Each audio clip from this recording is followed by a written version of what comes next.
ఓం శాంతి 24/4/2026 సాకార ఈశ్వరీయ మధుర మహావాక్యాలు.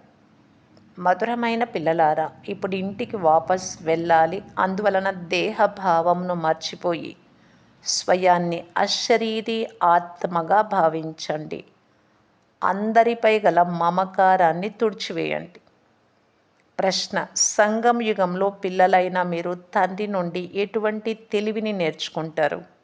జవాబు: తమో ప్రధానం నుండి సతో ప్రధానంగా ఎలా తయారవ్వాలో, ఉన్నతమైన భాగ్యాన్ని ఎలా తయారు చేసుకోవాలో ఆ తెలివిని ఇప్పుడు మీరు తండ్రి నుండి నేర్చుకుంటూ ఉన్నారు.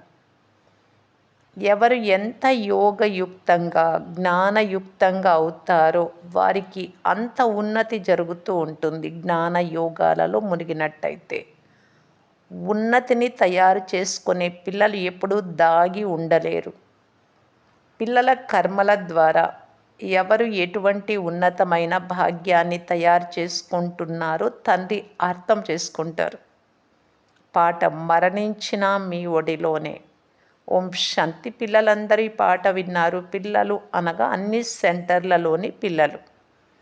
బ్రాహ్మణులైన మనలని ఈ పాట విన్నారా అని బాబా అడుగుతున్నారు అని పిల్లలు అర్థం చేసుకుంటారు. జీవించి ఉండగానే కంఠహారంగా తయారవ్వడం అనగా మూలవతనంలోకి వెళ్ళి తండ్రి ఇంటిలో ఉండేందుకు పిల్లలు ఈ పాట విన్నారు. మరణించిన మీ ఒడిలోనే అని. మూలవతనం శివబాబా ఇల్లు కదా, అందులో అన్ని శాలిగ్రామాల ఆత్మలు ఉంటాయి.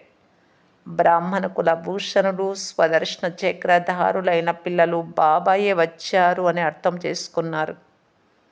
వారంటున్నారు, ఇప్పుడు మీరు అశరీరిగా తయారవ్వాలి అనగా దేహభావాన్ని మర్చిపోవాలి. ఎందుకంటే ఈ ప్రపంచమే సమాప్తమైపోతుంది. కావున ఇప్పుడు వాపస్ ఇంటికి వెళ్ళాలి. పిల్లలందరికీ ఇప్పుడు సంతోషం కలుగుతుంది. ఎందుకంటే ఇంటికి వెళ్ళేందుకు అర్ధకల్పం అనేక ఎదురు దెబ్బలు తిన్నారు, అయినా దారి లభించలేదు. అంతేకాక భక్తి మార్గంలోని బాహ్య ఆడంబరాలు చూసి మనుషులు చిక్కుకుపోయారు. ఇది భక్తి మార్గం యొక్క ఊబి. ఇందులో మనుషులు గొంతు వరకు కూరుకుపోయారు. ఇప్పుడు పిల్లలు అంటున్నారు, బాబా ఇప్పుడు మేము ఈ పాత ప్రపంచాన్ని, పాత శరీరాన్ని మర్చిపోతాం. ఇప్పుడు అశరీరీలుగా అయ్యి మీతో పాటు ఇంటికి వస్తాము. మనలను తీసుకెళ్లేందుకు పరంపిత పరమాత్మ పరంధామం నుండి వచ్చారు అని అందరి బుద్ధిలో ఉంది. కేవలము పవిత్రంగా అయ్యి నన్ను స్మృతి చేయమని బాబా చెప్తూ ఉన్నారు. జీవించి ఉండి మరణించాలి.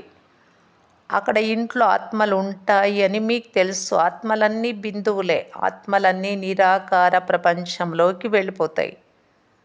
మనుషులు ఎంతమంది ఉన్నారో అన్ని ఆత్మలు అక్కడ ఉంటాయి. ఇక్కడ ప్రతి శరీరంలో ఒక ఆత్మ ఉంది కదా. ఆత్మలు ఆ మహాతత్వంలో ఎంత స్థలంలో ఉంటాయి? శరీరం అయితే ఇంత పెద్దది, ఎంత స్థలం తీసుకుంటుంది. పోతే ఆత్మలకు ఎంత స్థలం కావాలి? చిన్న ఆత్మకు. ఆత్మలైన మనం ఎంత కొద్ది స్థలం తీసుకుంటాము? చాలా తక్కువ స్థలం. తండ్రి ద్వారా ఈ విషయాలన్నీ వినే సౌభాగ్యం పిల్లలైనా మీకు ఇప్పుడు లభించింది. తండ్రి అర్థం చేస్తున్నారు, మీరు ఇక్కడికి శరీరం లేకుండా వచ్చారు. తర్వాత ఇక్కడ శరీరాన్ని ధరించి పాత్రను అభినయిస్తూ వస్తున్నారు. ఇప్పుడు మళ్ళీ జీవించి ఉండి మరణించాలి. అందరినీ మర్చిపోవాలి. తండ్రి వచ్చి మరణించడం ఎలాగో నేర్పిస్తూ ఉన్నారు. శరీరంలో ఉంటూ కూడా శరీరాన్ని మర్చిపోవడమే మరణించడం. మీరు మీ తండ్రిని, ఇంటిని స్మృతి చేయమని, బాగా పురుషార్థం చేయమని తండ్రి అంటున్నారు. యోగము చేసినందున పాపాలు నశిస్తాయి. మళ్ళీ ఆత్మ తమో ప్రధానం నుండి సతో ప్రధానం అవుతుంది. అందువలన తండ్రి సలహా ఇస్తున్నారు, కల్పక్రితం కూడా దేహ సర్వ సంబంధాలు వదిలి నన్ను ఒక్కరినే స్మృతి చేయమని చెప్పాను. అందరికీ తండ్రి నేను ఒక్కరే కదా. మీరు ప్రజాపిత బ్రహ్మ ముఖ వంశావళి పిల్లలు. మీరు జ్ఞానాన్ని పొందుతున్నారు. మీరంతా శివుడికి పిల్లలే. మనము భగవంతుడికి పిల్లలమని అందరికీ నిశ్చయం ఉంది. కానీ వారి నామ, రూప, దేశ, కాలాలు మర్చిపోయిన కారణంగా భగవంతుడిపై అంతగా ప్రేమ ఎవ్వరికీ లేదు. బాబా ఎవ్వరిపైన దోషాన్ని ఆపాదించరు. ఇది కూడా డ్రామాలో నిశ్చయింపబడింది అని అంటారు. తండ్రి అర్థం చేయిస్తూ ఉన్నారు, మీరు ఆత్మలు చాలా సూక్ష్మమైన బిందువులు. ఆ బిందువులో 84 జన్మల పాత్ర నిండి ఉంది. ఆత్మ శరీరం తీసుకొని పాత్ర ఎలా చేస్తుందో అది చాలా అద్భుతమైనది. ఇప్పుడు మీకు అనంతమైన పాత్రను గురించి తెలిసింది. ఈ జ్ఞానం ఇతరులు ఎవ్వరికీ తెలియదు. మీరు కూడా దేహ అభిమానంలో ఉండేవారు, ఇప్పుడు ఎంతో మారిపోయారు. అది కూడా ప్రతి ఒక్కరి భాగ్యమును అనుసరించి ఉంది. కల్పకృతపు భాగ్యం ఇప్పుడు సాక్షాత్కారం అవుతూ ఉంది. ప్రపంచంలో మనుషులు అనేక మంది ఉన్నారు. ప్రతి ఒక్కరికి వారి వారి భాగ్యం వేరువేరుగా ఉంది. ఎటువంటి కర్మలు చేస్తారో దాని అనుసారం సుఖ దుఃఖాలను అనుభవిస్తూ ఉంటారు. ధనవంతులుగా పేదవారిగా అవుతూ ఉంటారు. అలా అయ్యేది ఆత్మనే. ఆత్మ ఎలా సుఖీగా ఎలా దుఃఖీగా అవుతుందో తండ్రి కూర్చొని అర్థం చేయిస్తున్నారు. తమో ప్రధానం నుండి సతో ప్రధానంగా అయ్యే తెలివిని కల్పకృతం వలె తండ్రి నేర్పిస్తూ ఉన్నారు. కల్పకృతము ఎవరెంత తెలివి పొందుకున్నారు, ఇప్పుడు కూడా అంతే పొందుతూ ఉన్నారు. చివరికి ప్రతి ఒక్కరూ తమ భాగ్యాన్ని అర్థం చేసుకుంటారు. కల్పము ఇటువంటి భాగ్యమే ఉంటుంది అని అప్పుడు అంటారు. ఎందుకంటే తర్వాత మార్చుకునేకి అవకాశం లేదు. ఎవరైతే యోగయుక్తంగా జ్ఞానయుక్తంగా ఉంటారో వారు సేవ కూడా చేస్తూ ఉంటారు. చదువులో సదా ఉన్నతి అవుతూ ఉంటుంది. కొంతమంది పిల్లలు చాలా త్వరగా ఉన్నతి చెందుతారు. కొంతమంది తలను పాడు చేస్తూ ఉంటారు, కష్టపెడుతూ ఉంటారు. ఇక్కడ కూడా అలాంటి వారు ఉన్నారు. కల్పకృతం వలె ఎవరెవరు ఉన్నతి చేసుకున్నారో వారు గుప్తంగా ఉండలేరు. తండ్రికి తెలుసు కదా, అందరి సంబంధము శివబాబాతోనే ఉంది. ఈ బ్రహ్మ కూడా పిల్లల కర్మలు చూసి అర్థం చేసుకుంటాడు కనుక శివబాబా కూడా చూస్తూ ఉంటారు. భలే ఈ బ్రహ్మ నుండి ఎవరైనా దాచినా శివబాబా వద్ద మాత్రం ఎవ్వరూ దాచలేరు. భక్తి మార్గంలోనే పరమాత్మ నుండి దాచలేరు అంటే మరి జ్ఞాన మార్గంలో తండ్రి డైరెక్ట్గా వచ్చి చదివిస్తూ ఉన్నారు, ఎలా దాచగలరు? తండ్రి అర్థం చేయిస్తున్నారు, ఈ చదువు చాలా సహజమైనది. కర్మలు కూడా చేయాలి. పాత ప్రపంచంలోని బంధుమిత్రులతోనే ఉండాలి. అక్కడ ఉండి కూడా శ్రమ చేయాలి. ఇక్కడ బాబాకు సమీపంగా ఉండి పురుషార్థం చేయు వారి కంటే అక్కడ ఇంట్లో ఉండి పురుషార్థం చేయువారు అంటే చాలా బాగా పురుషార్థం చేసినట్టయితే చాలా తీక్షణంగా ఉంటారు. ఒకవేళ అంత పట్టుదల ఉంటే అవ్వగలరు. శాస్త్రాలలో అర్జునుడు ఏకలవ్యుడి ఉదాహరణ ఉంది కదా. ఏకలవ్యుడు కోయవాడు. వెలుపల ఉండి కూడా గురువు లేకుండా అభ్యాసము ద్వారా బాణాలు వేయడంలో అర్జునుడి కంటే తెలివిగలవాడైపోయాడు. కావున గృహస్థ వ్యవహారంలో ఉంటూ కమల పుష్ప సమానంగా ఉండాలి. ఈ ఉదాహరణను కూడా మీరు చూస్తారు. గృహస్థ వ్యవహారంలో ఉంటూ చాలా మంచి సేవ చేయొచ్చు. అలాంటి వారు చాలా ఉన్నతి చెందుతూ ఉంటారు. ఇక్కడ తండ్రికి సమీపంగా మధుబన్లో ఉండే వారిని కూడా మాయ వదలదు. బాబా వద్దకు వస్తూనే ముక్తులైపోతారు అని కాదు, లేదు. ప్రతి ఒక్కరిది ఎవరి పురుషార్థం వారిదే, ఎవరి ప్రయత్నం వారిదే. గృహస్థ వ్యవహారంలో ఉండేవారు ఇక్కడ ఉండే వారి కంటే మంచి పురుషార్థం చేయగలరు.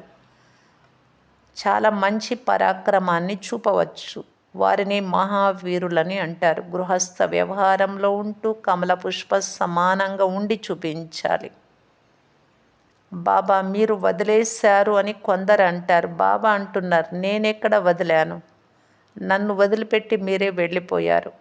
బాబా ఎవ్వరినీ వదిలి రాలేదు, పిల్లలే వదిలిపెట్టి వెళ్ళారు. ఈశ్వరీయ సేవ చేయమని బాబా కన్యలకు చెప్తారు. ఇతడు కూడా బాబానే, బ్రహ్మబాబా కూడా బాబానే, శివబాబా కూడా బాబానే, తండ్రినే. కుమారులు కూడా చాలామంది వచ్చారు కానీ నడవలేకపోయారు. కన్యలే బాగున్నారు. ఒక కన్య 100 బ్రాహ్మణుల కంటే ఉత్తమంగా లెక్కింపబడుతుంది. కన్య అనగా 21 కులాలను ఉద్ధరించాలి. జ్ఞాన బాణాలు వేయాలి. గృహస్థంలో ఉండేవారు కూడా బీకేలే అయ్యారు. పోను పోను వారి బంధనాలు కూడా సమాప్తం అవుతాయి. సేవ అయితే చేయాలి కదా. చాలా మంచి సేవ చేసే పిల్లలు బాప్దాదా హృదయాన్ని అధిరోహించి ఉన్నారు. వీరు వేలాది మందికి కళ్యాణం చేస్తున్నారు. ఇటువంటి సేవాధారి పిల్లలకు ఆశీర్వాదాలు కూడా చాలా లభిస్తూ ఉంటాయి. వీరు హృదయాన్ని అధిరోహించే ఉంటారు. హృదయంపై ఉండు వారే సింహాసనంపై కూర్చుంటారు. బాబా అంటున్నారు, పరస్పరంలో కలిసి అందరికీ మార్గం చూపేందుకు యుక్తులు రచిస్తూ ఉండండి. చిత్రాలు కూడా తయారవుతూ ఉంటాయి. ఇవన్నీ ప్రాక్టికల్ విషయాలు. ఇప్పుడు మీరు అర్థం చేయిస్తారు. పరంపిత పరమాత్మ నిరాకారులు. వారు కూడా బిందువే కానీ వారు జ్ఞానసాగరులు, పతిత పావనులు. ఆత్మ కూడా బిందువే. పిల్లలు చిన్నవారుగా ఉంటారు. తండ్రికి పిల్లలకు తేడా ఉంటుంది కదా. ఈ రోజులలో 15, 16 సంవత్సరాల పిల్లలు కూడా తండ్రిగా అవుతున్నారు. అయినా పుత్రుడు తండ్రి కంటే చిన్నవాడే కదా. కానీ ఇక్కడ విచిత్రం చూడండి. తండ్రి కూడా ఆత్మనే, కుమారుడు కూడా ఆత్మనే. ఆత్మ కూడా తండ్రి సంతానమే. వారు పరమాత్మ జ్ఞానసాగరులు. మిగిలిన వారంతా తమ చదువు అనుసారం ఉన్నత పదవి లేక కనిష్ట పదవిని పొందుతారు. మొత్తం ఆధారమంతా చదువుపైనే ఉంది. మంచి కర్మలు చేసినందున ఉన్నత పదవిని పొందుతారు. ఇప్పుడు పిల్లలైన మీకు సృష్టి ఆది మధ్యాంత్యాల జ్ఞానం ఉంది. స్వర్గంలో కేవలం భారతదేశం మాత్రమే ఉండేది. ఇక ఏ ఖండము ఉండేది కాదు. కావున చిన్న క్రొత్త భారతదేశంలో మన స్వర్గాన్ని చూపించండి. ఉదాహరణకు ద్వారక అనే పేరే లేదు. దానికి బదులు లక్ష్మీనారాయణ రాజ్యం అని వ్రాయాలి. సత్యుగంలో మొదట దైవీ వంశీయుల రాజ్యం ఉంటుంది అని బుద్ధి కూడా చెప్తుంది. వారికి చిన్న చిన్న గ్రామాలు ఉండేవి. చిన్న చిన్న ప్రదేశాలు ఉంటాయి. ఇది కూడా విచార సాగరం మతనం చేయాలి. దీనితో పాటు శివబాబాతో బుద్ధి యోగాన్ని జోడించాలి. మనము స్మృతి ద్వారానే చక్రవర్తి పదవిని తీసుకుంటాం. స్మృతి ద్వారానే తృప్పు వదిలిపోతుంది. మొత్తం శ్రమ అంతా ఇందులోనే ఉంది. చాలామంది బుద్ధి ఇతర వైపులకు వెళ్తూ ఉంటుంది. ఇక్కడ కూర్చొని ఉన్న పూర్తి సమయమంతా స్మృతిలో ఉండలేరు. బుద్ధి ఇతర వైపులకు వెళ్తూ ఉంటుంది. భక్తి మార్గంలో కూడా అలాగే జరుగుతూ ఉంటుంది. శ్రీకృష్ణుణ్ణి భక్తి చేస్తూ చేస్తూ బుద్ధి మరోవైపుకు వెళ్ళిపోతుంది. తీవ్రమైన నవదా భక్తి చేయువారు సాక్షాత్కారం కొరకు చాలా శ్రమ చేస్తారు. కృష్ణుడు తప్ప ఎవ్వరూ గుర్తుకు రాకూడదు అని గంటల తరబడి కూర్చుంటారు. చాలా శ్రమ చేస్తారు. ఇందులో ఇక్కడ 8 మణులు 16,108 మణుల మాలలు ఉంటాయి. అక్కడ లక్షల మాలను కూడా చూపిస్తారు. కానీ జ్ఞాన మార్గంలోని మాల చాలా విలువైనది. భక్తి మార్గంలోని మాల చౌకైనది. ఎందుకంటే ఇందులో ఆత్మిక శ్రమ ఉంది. కృష్ణుణ్ణి చూస్తూనే సంతోషంగా నృత్యం చేస్తారు. భక్తికి జ్ఞానానికి రాత్రి పగలుకున్నంత తేడా ఉంది. శ్రీకృష్ణుడి స్మృతి చేస్తే తృప్పు వదిలిపోతుంది అని అక్కడ చెప్పరు. వికారాల తృప్పు వదులుతుంది అని. ఇక్కడ తండ్రిని ఎంత స్మృతి చేస్తారో అంతగా పాపాలు నశిస్తాయి అని అర్థం చేయిస్తారు. పిల్లలైన మీరిప్పుడు యోగ బలము ద్వారా విశ్వానికి యజమానులుగా అవుతారు. ఇది స్వప్నంలో కూడా ఎవరి ఆలోచనకు అందదు. లక్ష్మీనారాయణుడు ఎలాంటి యుద్ధాలు మొదలైనవి చేయలేదు. వారు విశ్వానికి యజమానులుగా ఎలా అయ్యారో పిల్లలైన మీకు మాత్రమే తెలుసు. తండ్రి అంటున్నారు, యోగ బలము ద్వారా మీకు రాజ్యం లభిస్తుంది. కానీ భాగ్యంలో లేకుంటే పురుషార్థం ప్రయత్నమే చెయ్యరు. సేవా యోగ్యులుగా కూడా కారు. సేవ చెయ్యరు. బాబా ఏమో ఈ విధంగా ప్రదర్శనలు చెయ్యండి అని సూచనలను ఇస్తూనే ఉంటారు. కనీసం ఒక రోజులో 150 మంది అంటే 200 దాకా ప్రదర్శనలు చెయ్యాలి. పల్లె పల్లెలో తిరగండి. ఎన్ని సెంటర్లు ఉన్నాయో అన్ని ప్రదర్శనలు జరగాలి. ఒక్కొక్క సెంటర్లో ప్రదర్శనీ చిత్రాలు ఉన్నందున అర్థం చేయించడం సులభమవుతుంది. సెంటర్లు కూడా పోను పోను చిత్రాలు ఉంచుకునేందుకు వీలుగా పెద్ద పెద్దవిగా తయారవుతాయి. క్రొత్త చిత్రాలు కూడా తయారు చేస్తూ ఉంటారు. వైకుంఠ సమయంలోని భారతదేశంలో ఉన్న అందమైన భవనాలు మొదలైన వాటి చిత్రాలు తయారు చేయాలి. పోను పోను అర్థం చేయించేందుకు మంచి మంచి చిత్రాలు తయారవుతూ ఉంటాయి. వానప్రస్థ స్థితిలోని వారు మెల్లగా నడుస్తూ తిరుగుతూ కూడా సేవ చేయవచ్చు. వయసైనటువంటి వారు కూడా. ఎవరి భాగ్యం ఉదయం అవుతుందో వారు తయారవుతారు. చాలామంది పిల్లలు కుకర్మలు, చెడు కర్మలు చేసి తమ గౌరవాన్ని పాడు చేసుకొని యజ్ఞ గౌరవాన్ని కూడా భంగపరుస్తారు. ఎటువంటి నడవడికలు ఉంటాయో అటువంటి పదవి లభిస్తుంది. ఎవరైతే అనేక మందికి సుఖమునిస్తారు వారి పేర్లు మహిమ చేయబడతాయి కదా. వారిని అందరూ కొనియాడతారు. ఇప్పుడు ఇంకా అన్ని గుణాలలో సంపన్నంగా అవ్వలేదు. కొంతమంది చాలా మంచి సేవ చేస్తున్నారు. అటువంటి వారి పేర్లు విని బాబా చాలా సంతోషిస్తారు.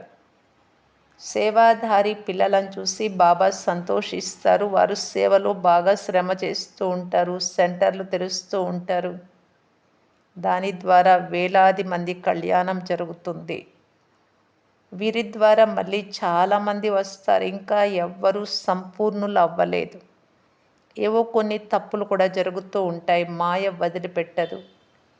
ఎంత ఎక్కువ సేవ చేసి తమ ఉన్నతి చేసుకుంటారో వారు హృదయంపై, తండ్రి హృదయంపై అంత ఎక్కువగా అధిరోహిస్తారు. అంత ఉన్నత పదవిని కూడా పొందుతారు. మళ్ళీ కల్పకల్పము అలాంటి పదవి వారికి లభిస్తుంది. సృష్టి తిరిగి రిపీట్ అవుతుంది కనుక శివబాబా వద్ద ఎవ్వరూ ఏది దాచలేరు. అంతిమంలో ప్రతి ఒక్కరికి తమ కర్మలన్నీ సాక్షాత్కారం అవుతాయి. తర్వాత అప్పుడు ఏమీ చేయలేరు. వెక్కి వెక్కి ఏడవాల్సి వస్తుంది. అందువలన బాబా అర్థం చేయిస్తూ ఉన్నారు. చివరి సమయంలో శిక్షలు అనుభవించే పశ్చాత్తాపపడే కర్మలు ఏవీ చేయకండి. కానీ ఎంతగా అర్థం చేయించినా భాగ్యంలో లేకుంటే పురుషార్థం చేయరు. ఈ రోజులలోని మనుషులకు తండ్రి అంటే ఎవరో తెలియదు. భగవంతుణ్ణి స్మృతి చేస్తారు కానీ వారెవరో తెలియదు.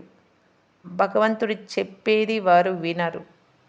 ఇప్పుడు అనంతమైన తండ్రి నుండి మీకు సత్యుగ స్వరాజ్య వారసత్వం ఒక్క సెకండ్లో లభిస్తుంది.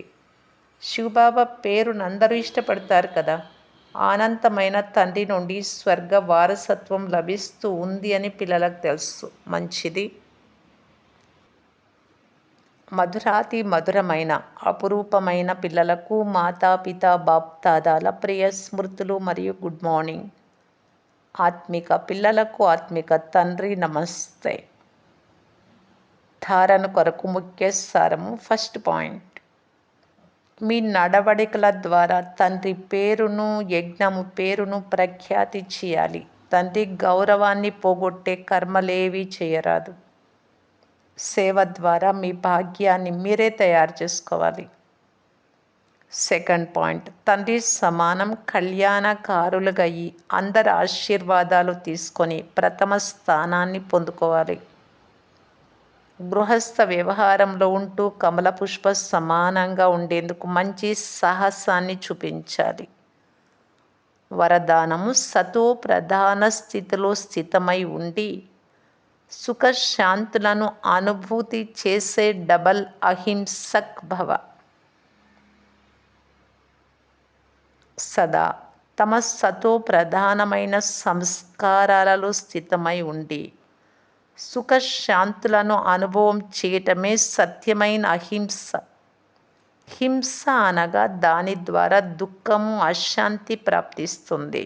కనుక మొత్తము రోజంతటిలో ఏ విధమైన హింస చేయటం లేదు కదా అని మిమ్మల్ని మీరు పరిశీలించుకోవాలి. ఏవైనా మాటల ద్వారా ఎవరి స్థితినైనా డగ్మగ్ చేసినా, హెచ్చు తక్కువ చేసినా అది కూడా హింసనే. 2. ఒకవేళ మీ సతో ప్రధాన సంస్కారాలను అణిచేసి వేరే మాయా సంస్కారాలను ప్రాక్టికల్లోకి తెచ్చినా అది కూడా హింసయే. అందువలన సూక్ష్మతలోకి వెళ్ళి మహానాత్మ యొక్క స్మృతితో డబల్ అహింసకులుగా అవ్వండి. సూక్ష్మంగా యోచన చేయాలి, ఎలాంటి పొరపాటైనా జరుగుతోందా అని. స్లోగన్: సత్యంతో పాటు అసత్యము కూడా మిక్స్ అయితే సంతోషం మాయమైపోతుంది. అవ్యక్త సూచన: మహాన్గా అయ్యేందుకు మధురత మరియు నమ్రత గుణాలను ధారణ చేయటానికి బాప్దాదా ఇలా తెలియజేస్తున్నారు. మీరు మాట్లాడే ఒక్కొక్క మాట అలౌకికంగా ఉండాలి, ఫరిస్తాల సమానంగా ఉండాలి. దేహ భావనతో మాట్లాడితే లౌకికంగా ఉంటాయి. ఆత్మిక భావన ఉంచుకొని మాట్లాడినట్టయితే ఫరిస్తాలలాగా అలౌకికంగా ఉంటాయి. ప్రతి మాట మధురంగా ఉండాలి. ఈ మాటపై ఇప్పుడు అండర్లైన్ చేసుకోండి. నేను మధురంగా మాట్లాడాలి, అలౌకికంగా, ఫరిస్తాలలాగా. అప్పుడు ప్రత్యక్షత జరుగుతుంది. ఎందుకంటే ఇప్పటి వరకు మీ మాటల ద్వారా వాచాశక్తి వ్యర్థంగా వెళ్ళిపోతుంది. అందువలన వాచాలో తండ్రిని ప్రత్యక్షం చేసే పదును లేక శక్తి ఎంత ఉండాలో అంత లేదు. వ్యర్థంగా వెళ్ళిపోయే కారణంగా మాటలు. వాచాశక్తిని వ్యర్థం అవ్వకుండా కాపాడుకుంటే తండ్రిని ప్రత్యక్షం చేసే ధ్వని మీ మాటల ద్వారా ప్రసిద్ధమవుతుంది. ఓం శాంతి.